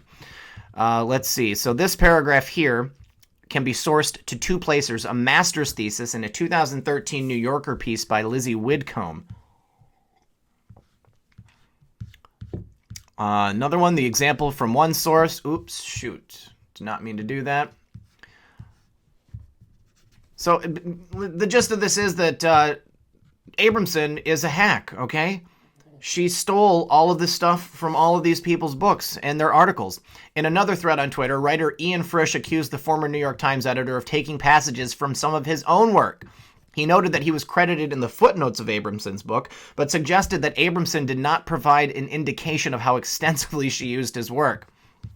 Jill Abramson plagiarized me at least 7 times in her new book. Okay, so let's take a look at these passages, compare them together. Morton's first day interning at Vice in 2004 was the day the party issue came out. Morton, who arrived at 9:30 a.m. to find boxes on the issue dumped off on the sidewalk by the shipping company, reveled in the outlandishness and skewed humor that underscored its view of contemporary youth culture. There was a picture of... I'm not going to say that out loud. When he showed up in Brooklyn for his first day in the fall of 2004, he found a pile of boxes in the sidewalk out front, Vice's latest issue. The party issue had arrived. All right, yeah, this is very, very similar. Let's see. Let's see. So, yeah, plagiarized 7 times. In an appearance Wednesday night on Fox's The Story, anchor Martha McCallum asked if Abramson had any comment on the plagiarism allegations. I really don't, she said. All I can tell you is I certainly didn't plagiarize in my book, and there's 70 pages of footnotes showing where I got the information. Abramson disputed the possibility of any issues with her footnotes in the book, adding that she stands by her work completely. Writers are generally expected to credit sources in the text when quoting extensively. Well, but the thing is, she didn't quote extensively. She just took the passage and clearly reworked it. Jennifer Manchester, thank you for the super chat. If you have a question or something you'd like to put in, I would be totally willing to read it online. Let's see. In a series of tweets issued late Wednesday, let's take a vape.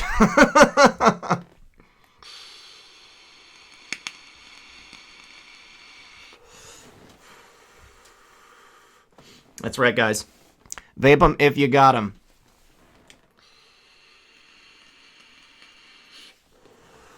Rhianning.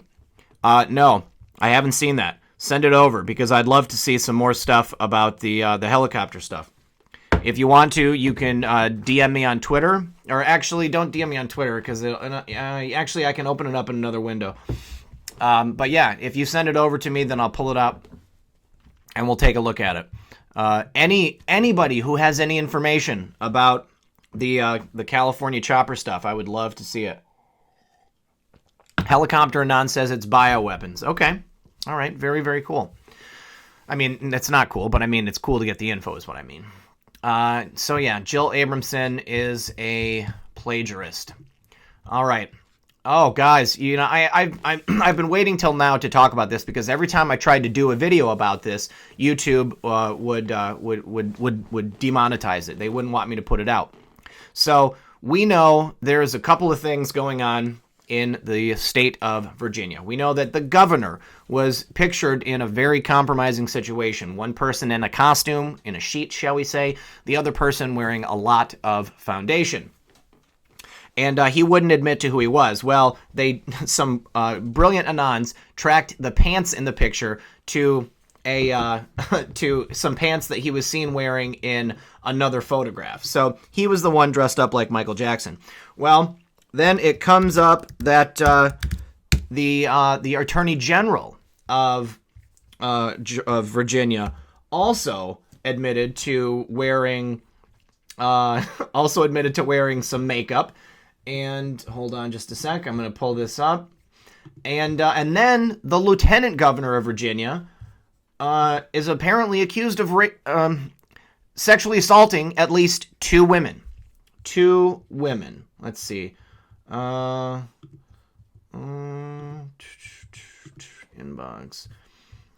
Rhianning, what's your name on Twitter? Did you PM me or did you just tag me? There it is. Okay, I thought that was you.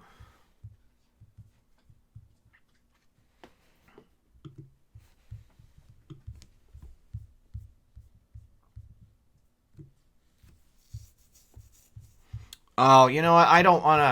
I can't play this video because it's a YouTuber that I respect and that guy. I know that I wouldn't want to put his work out there. So I'm gonna suggest that after this video, you guys go check out In Pursuit of Truth. And so what I'll do is I will wait a second, post it from vote. Well, hold on a sec. Maybe there's a link to the actual original vote thread. Nope. Unfortunately, he did not use a link. Wait, maybe. Gina Matolo, Homeboys Industries works with former gang members. Thank you for that super chat. I appreciate that. Maybe Methods is sending it to me right now.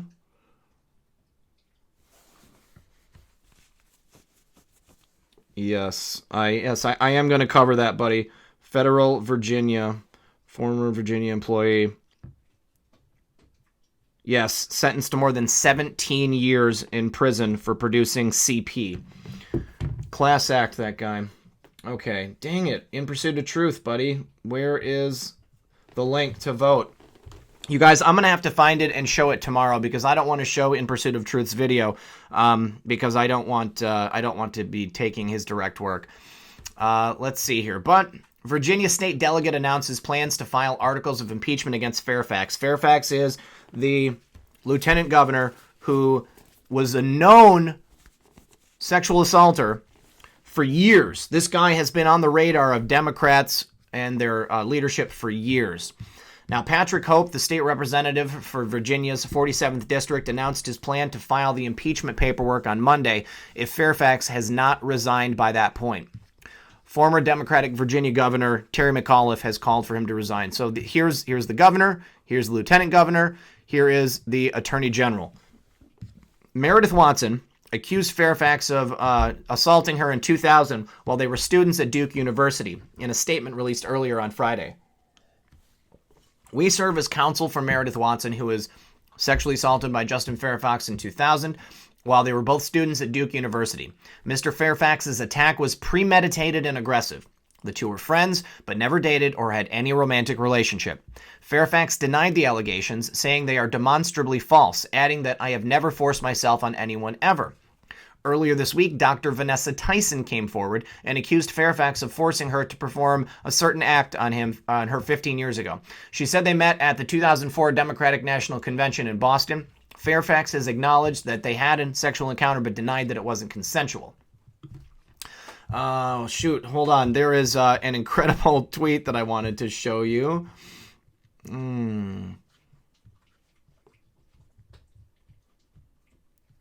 Shoot.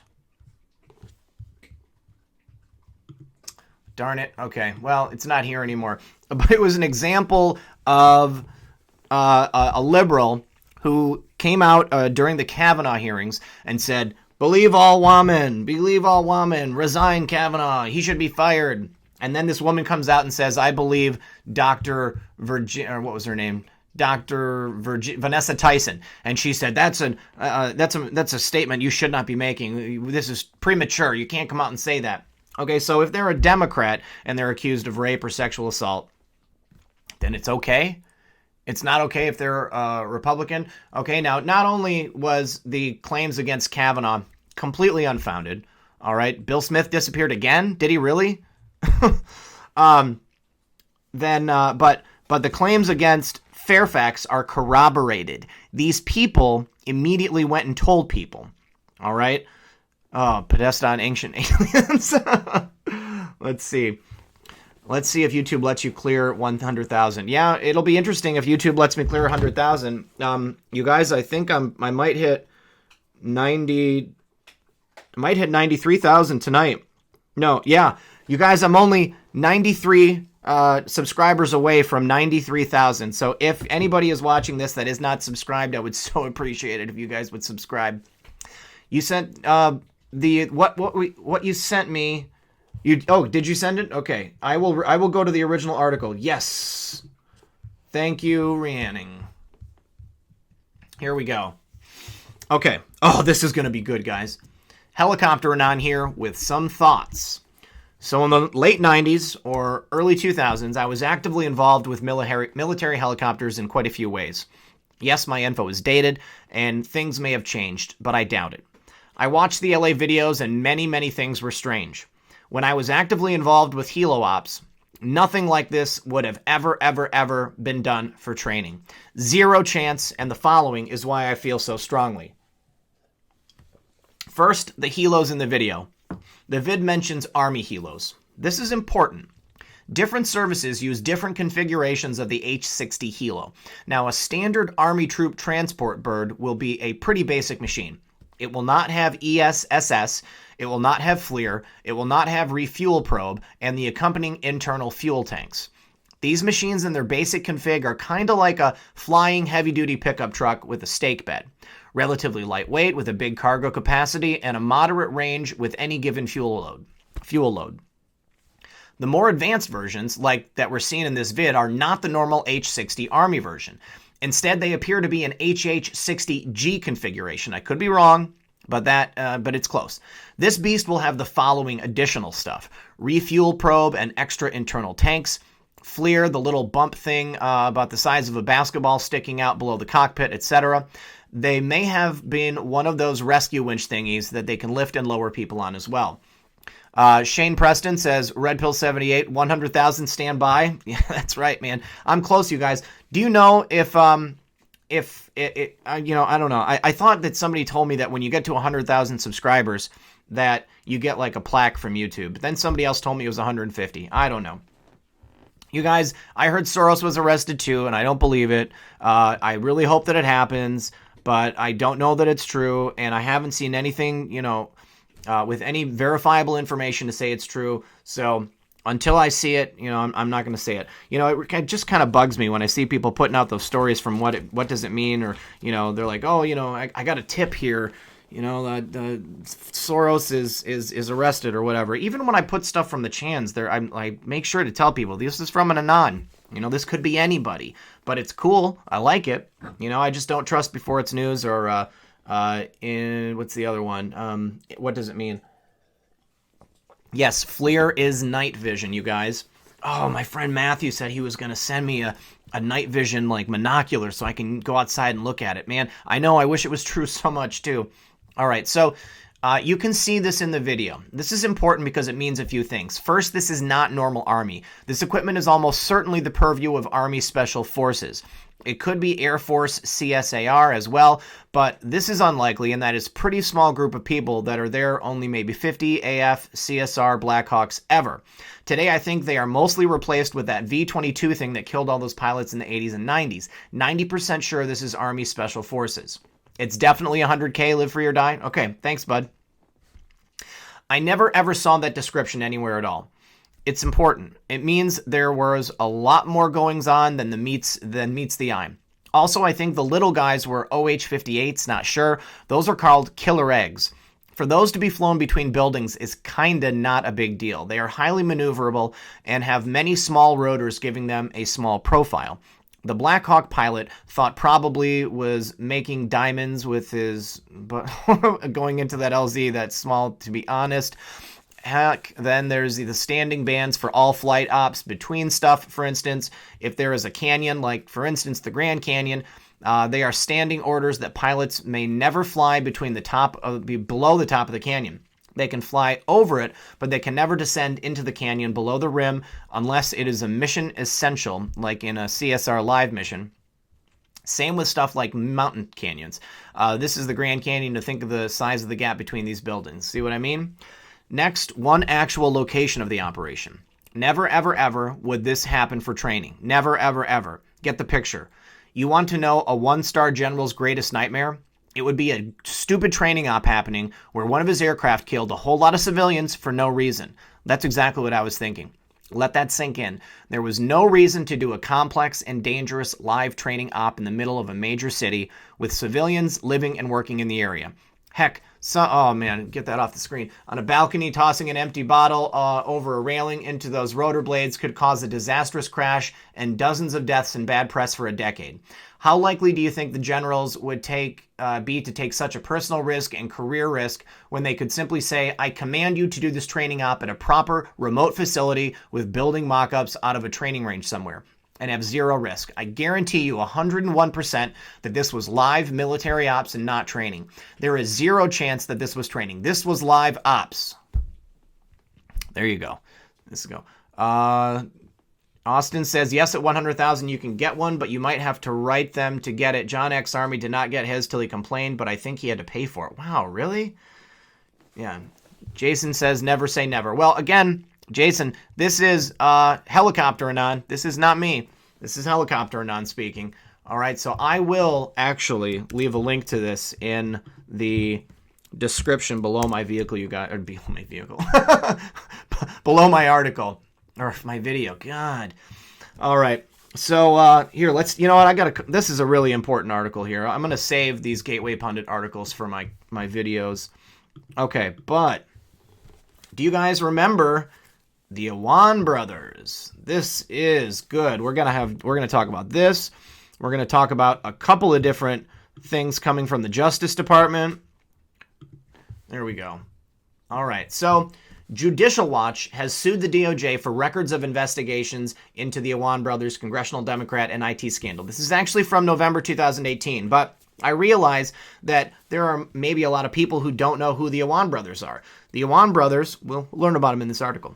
So Judicial Watch announced today that it filed a Freedom of Information Act lawsuit against the Judicial Justice Department for all records of communications relating to the investigation into former Democratic Information Technology staffers Abid Awan, Imran Awan, Jamal Awan, and Hina Alvi.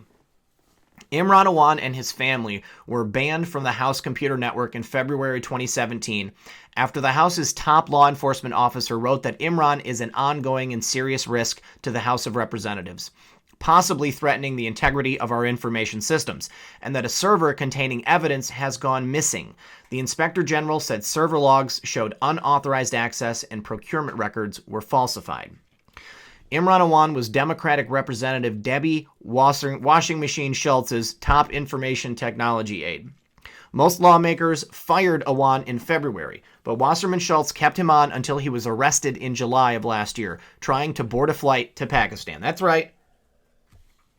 He had the keys to the kingdom, and Debbie Wasserman Schultz kept him on even though she knew that he was stealing property. He was making false procurements. He was getting massive amounts of money. All of him and his family, they were all getting the max amount of cash that you could possibly get. He was making more than congressmen. And they hardly showed up for work. All right? Debbie Wasserman Schultz was protecting him. Lisa Lady, oh, good. I'm glad your husband's home. Yeah, try not to let him get too worked up. He's got to stay off his feet for a little while, I think. So Imran Awan was allowed a plea deal. He pleaded guilty to federal bank fraud, but prosecutors found no evidence that Awan violated federal law with respect to the House computer systems. What? He did, though. He did. And yes, Steph, you're right. Steph, buddy, I'm glad you're here. I totally missed your super chat last week, and I wanted to say I'm sorry to hear about your brother, but he will eventually come around because he's going to have to realize what's going on. Yes, Live Free or Die. Live ops at Tom Girardi's building. Tom was the real-life Aaron Brockovich's boss from the movie and married to Real Housewives. He was? He was married to... He was the boss from Aaron Brockovich. Holy crap. That's interesting. That is very interesting. Now, the Judicial Watch lawsuit was filed after the FBI failed to respond adequately to 2 FOIA requests. The FBI claimed it could neither confirm nor deny records related to the first request, filed on May 26, 2017. So they were seeking all records related to any investigations or preliminary investigations involving former congressional IT support staffers Abid Awan, Imran Awan, and Jamal Awan. They wanted all the electronic surveillance, all the FBI articles. The time frame was from 2015 to the present. But basically, they kind of, brushed them off. They said that they didn't have it, and the Awans were allowed to basically get off scot-free. All right? So if you don't know who the Awans are, they were involved in much of the stuff that we've been talking about for the last couple of years. They were probably also somehow connected to the Seth Rich incident, to the DNC, hack that wasn't a hack. This is from my buddy Methods on Twitter. Former Virginia federal employee sentenced to more than 17 years in prison for producing CP. A Woodbridge, Virginia man was sentenced today to 210 months in prison following 10 years of supervised release for producing CP. Attorney General Brian A. Benchowski of the Justice Department's Criminal Division, U.S. Attorney G. Zachary Terwilliger of the Eastern District of Virginia, Assistant Director in Charge Nancy McNamara of the FBI's Washington Field Office, and Chief Michael L. Brown of the Alexandria Police Department made the announcement. David Edward DeVere, 53, a former equal employment specialist at the U.S. Patent and Trademark Office, pled guilty on September 27, 2018, before U.S. District Judge Liam O'Grady of the Eastern District of Virginia. We've got Virginia again for the production of CP. According to admissions made in connection with this guilty plea, DeVere met and began exchanging sexually explicit messages online with a 16-year-old minor living in Colorado in March 2017. During the course of these communications, DeVere induced the minor to take and send him multiple images of the minor engaging in explicit content. DeVere also encouraged another adult with access to the minor in Colorado to abuse the minor, and then traveled to Colorado in April 2017 in an unsuccessful attempt to abuse the minor himself. The case is being investigated by the FBI Washington Field Office's Child Exploitation and Human Trafficking Task Force, which is comprised of agents of the FBI, U.S. Marshal Service, and detectives from Prince William County Police, Fairfax County Police, Loudoun County Sheriff's Department, Metropolitan Police, Alexandria Police, Arlington County Police, Leesburg Police, lots of different agencies. Now, this case is brought as part of Project Safe Childhood, a nationwide initiative launched in May 2006. But they are weird in Virginia. You know what else is in Virginia? Isn't Langley in Virginia? Kate Pickram says, I would appreciate if everyone would give a little these guys would appreciate. Thanks, RedPill78. That's right. Thank you very much for that super chat. I do appreciate that. Now, moving on to some more news out of the Justice Department. The United States files False Claims Act suit against Mission Support Alliance, several Lockheed Martin affiliates, and Jorge Francisco Armillo for inflated information technology subcontract costs. So basically, in these agencies were inflating contracts and they were giving each other kickbacks. It's a multi-billion-dollar contract and people made a lot of money. Yes, Baby Love says they are taking the Virginia is for lovers a bit too far. That's right. All right, you guys, we are going to take a vape break. 1, 2, 3.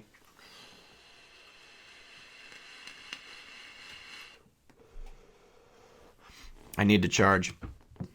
Okay, and this is also something that I've been meaning to talk about for the last couple days. Remember that the election fraud and election interference report that was supposed to come out? Pat Keeley, don't do a Google search for it. But it starts with child and it rhymes with photography. But it's not photography. Or it might be. It's a certain type of lewd photography that's very illegal. So, Acting Attorney General Matthew G. Whitaker and Secretary of Homeland Security Kirstjen Nielsen yesterday submitted a report to President Donald Trump evaluating the impact of any foreign interference on election infrastructure or the infrastructure of political organizations, including campaigns and candidates in the 2018 midterm elections. Now remember, our favorite Anon talked to us about the fact that this was going to take place. Yes, big hitter.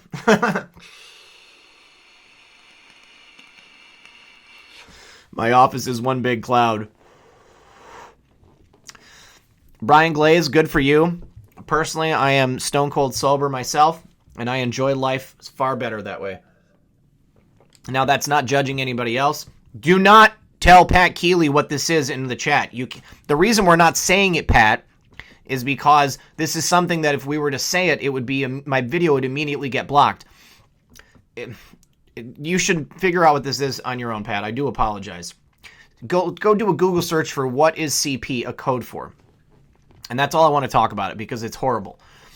So the classified report was prepared pursuant to Section 1B of Executive Order 13848, imposing certain sanctions in the event of foreign influence in a United States election, which the president issued on September 12, 2018. Throughout the 2018 midterm election cycle, the Departments of Justice and Homeland Security worked closely with federal, state, local, and private sector partners, including all 50 states and more than 1,400 local jurisdictions, to support efforts to secure election infrastructure and limit risk posed by foreign interference. Efforts to safeguard the 2020 elections are already underway. That means, in my opinion, that me and Lori, my hot girlfriend, love your channel, Shane. Well, good for you, buddy. I'm glad for you. And I'm glad that you guys enjoy my channel, guys. Thank you so much. I am not killing myself slowly by puffing. As I've said before, I am vaping on vegetable glycerin. This atomizes and it becomes flavored water. It also stops me from eating candy. Okay, I'm not putting like sweets in my mouth. Pat Keeley, I'm about to time out you. Do not say that. Nobody take this bait, okay? I'm starting to think Patty may be a troll because Patty, you got to listen to me here. Do not ask anybody what this is. Think evil, exactly.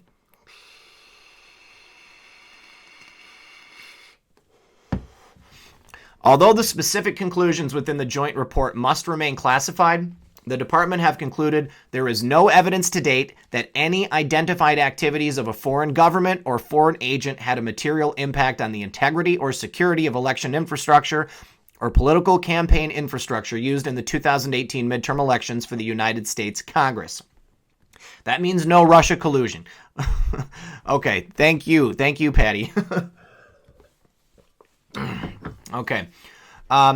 So there is no Russia collusion. All right. This is just another nail in the coffin of the Russian investigation.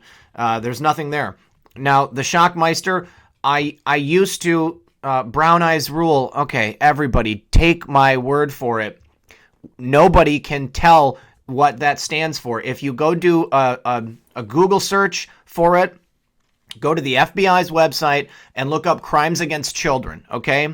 Yes, I vape 100% VG, you guys, because the other additives are a red pill gets its... That's good. Method says every time 78 vapes, a red pill gets its wings. That's right. Think crimes against children, you guys, and if you need to know anything about that, then that's it. All right, so this is probably going to lead to a voter ID law, I would imagine. But yeah, Stefan says, drop my toothbrush this morning, dang Russians. Oh, that's great. All right, and we're going to have one more story here, you guys, because this just made me so incredibly insane. Many people have been sending this to me over the last couple weeks. Well, the IRS has officially admitted that it encourages illegals to steal Social Security numbers for taxes. All right? This isn't exactly the kind of story the IRS wants buzzing around at tax time. The IRS and Justice Department normally wants scared straight stories just before tax day. Ideally, when an indictment or conviction for tax evasion hits the news, it makes you think twice. Somehow you think just a bit more about all those deductions, or if you really reported all your income before you sign your return under penalties of perjury. Instead, we have the top dog at the IRS commissioner himself, admitting that, well, there's a problem with illegal immigrants and taxes. In fact, the top IRS official this time wasn't talking about how the IRS wipes some hard drives or can't find emails. Oh, that's a good one. He wasn't even asking for a bigger budget to give bonuses to IRS employees. This time he was talking about illegal immigrants and about the IRS turning a blind eye, or maybe worse. The IRS actually wants illegal immigrants to illegally use Social Security numbers, he suggested. What? This is incredible. IRS Commissioner John Koskinen made the surprising statement in response to a question from Senator Dan Coates, Republican of Indiana, at a Senate Finance Committee hearing. The question was a touchy one. Gee, is the IRS collaborating with taxpayers who file tax returns using fraudulent information? It wasn't put exactly that way, according to Senator Coates. Charles Flugans, thank you for that super chat, buddy. I appreciate that. So what we learned is that the IRS continues to process tax returns with false W-2 information and issues refunds as if they were routine tax returns and say that's not really our job. We also learned the IRS ignores notifications from the Social Security Administration that a name does not match a Social Security number, and you use your own system to determine whether a number is valid. Commissioner Koskinen was asked to explain this. He suggested that as long as the information is being used only to fraudulently obtain jobs, the IRS was okay with it. In fact, he said that the IRS actually had an interest in helping the illegal immigrants to crook these rules. In fairness, perhaps it's just the "that's not my department" response that abounds in big government. Perhaps this isn't just the IRS's problem, but it sure seems odd to have an agency chief encouraging illegal immigrant theft of SSNs. Now, the reason that I think that John Koskinen came out and said this openly is because I think that as part of the draining of the swamp in Washington, I think it's very possible that the IRS might find its way out the door, because the IRS is not even really a government of an agent of the government. Okay, they're not a government agency. They are an arm. They are the legal arm of the Federal Reserve, which is also not a government agency. The IRS is illegal. Yes, the IRS is illegal. Abolish the IRS. All right? They want money, and they only care that they're getting money. But they also have no problem giving these fraudulent returns to illegals who are claiming way too many deductions. It is really distressing. And I sure hope that President Trump and Mick Mulvaney at the Office of Management and Budget are going to do something about this. We need real oversight. We need real accountability in Washington. And these people are part of the largest part of the problem. Lois Lerner got away with that crap. Yes, she did. Yes, she did. All right, guys. Does anybody have any questions they want to throw out? If I'll stick around for a few more minutes, if anybody has something that they want to say.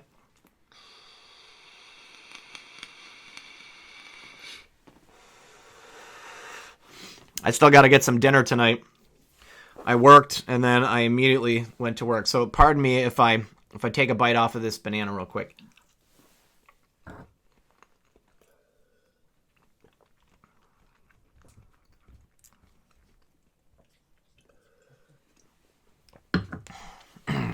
Gina, I've made my own vape juice before, and quite literally, all you do is you take the vegetable glycerin, you get the flavorings, and you kind of have to mix and match and see what works for you. But I can tell you that it tastes a lot better if you let it steep for like a couple of weeks. Okay.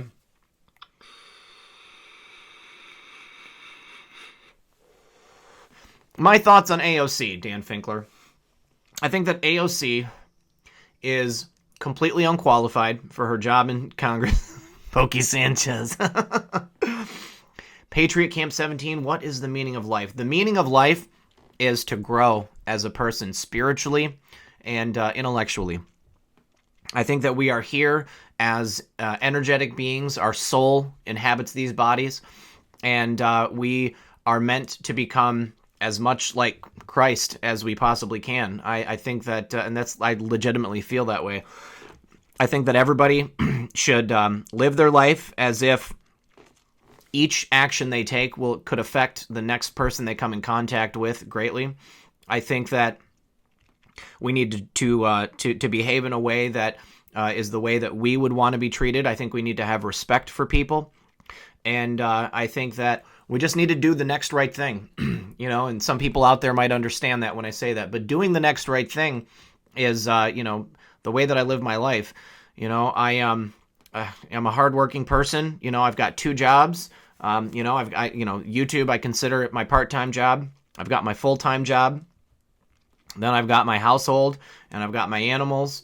And I'm hoping that at some point, I can cut back on something.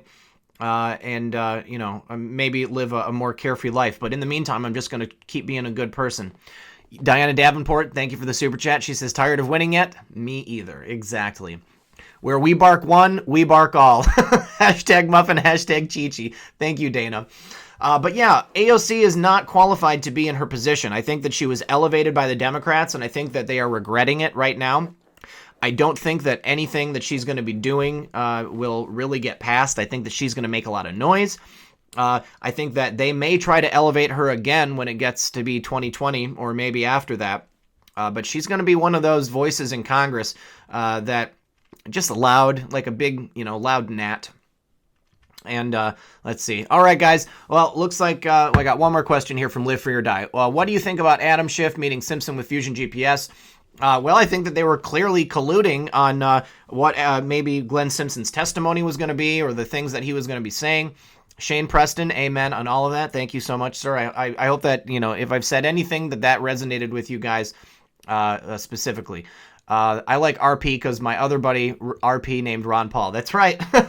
Ron Paul. Well, man, I voted for him once. And they totally robbed it from him as well. All right, everyone. Thank you once again for joining me. This has been Red Pill 78 Friday night live stream. Don't forget to join us tomorrow for our Saturday night live stream. We're going to have lots of more big news to go over. I've probably got 10 or 15 articles that I didn't get a chance to get to in the 2 hours we've been on. Thorn Andel says, great Friday night live stream. Thanks, Red Pill 78. Thank you. Kate Pickram says, Jesus is the way, the truth, and the light. That is true.